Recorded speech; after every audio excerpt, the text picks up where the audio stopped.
Cannabis అంటే నేను ఇక్కడ అడిక్షన్ మెడిసిన్ ప్రాక్టీస్ చేయలేదు కాబట్టి నాకు కరెంట్ ట్రెండ్స్ ఇక్కడ తెలీదు. బట్ యూఎస్‌లో అయితే చాలా ఎక్కువనే ఉంది.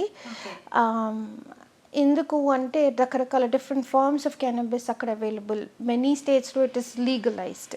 Medical marijuana is also legalised. Recreational marijuana is also legalised. Of course అక్కడ లీగలైజ్ అవ్వటానికి రీజన్స్ వేరే ఉన్నాయి.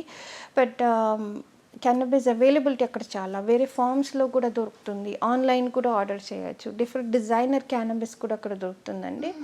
ఎడిబుల్స్ దొరుకుతాయి, లైక్ చాక్లెట్స్, లైక్ గమ్మీస్ ఉంటాయి.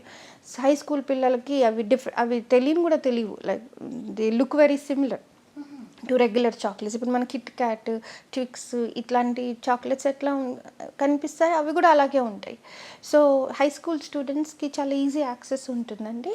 అండ్ ఏమైపోతుందంటే యూజువల్గా ఇండియాలో నేను గమనించింది, లేకపోతే నేను రిసోర్సెస్లో లైక్ న్యూస్లో కానీ అక్కడ చూసింది ఏంటంటే ఇక్కడ స్మోక్ చేస్తారు ఎక్కువ క్యానబిస్. కానీ అక్కడ ఏమైపోతుందంటే డిఫరెంట్ ఫార్మ్స్లో ఉంటుంది కాబట్టి స్మోక్ చేయక్కర్లేదు. ఎప్పుడైతే స్మోక్ చేయరో ఆ వాసన అది కూడా రాదు.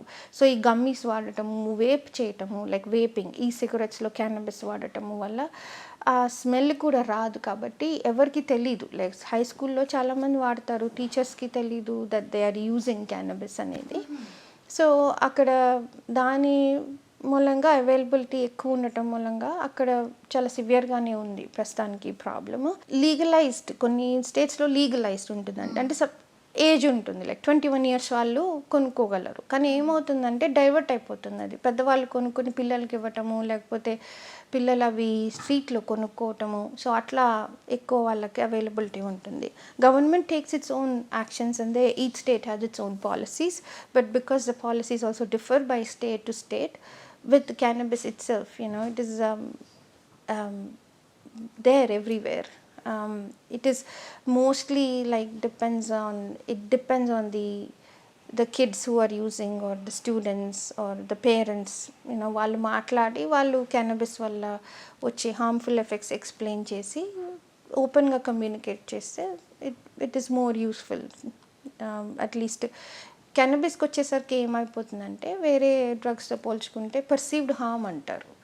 సో అదేంటంటే అది మననేం చేయదు. క్యానబిస్కి అంత సీరియస్ అడిక్షన్ ఉండదు, క్యానబిస్కి విత్డ్రాల్స్ ఉండవు, ఇది ఎప్పుడే కడితే అప్పుడే మానేయచ్చు అనే మైండ్ సెట్లో యూత్ ఉంటారు. కానీ ఏమి అయిపోతుందంటే క్యానబిస్కి ఇది బ్రెయిన్ని, most important part of the brain, frontal కార్టెక్స్ని చాలా గట్టిగా ఎఫెక్ట్ చేస్తుంది. ఎందుకంటే ఈ క్యానబిస్ రిసెప్టర్స్ అక్కడ ఎక్కువ కాన్సన్ట్రేట్ అయిపోయి ఉంటాయి.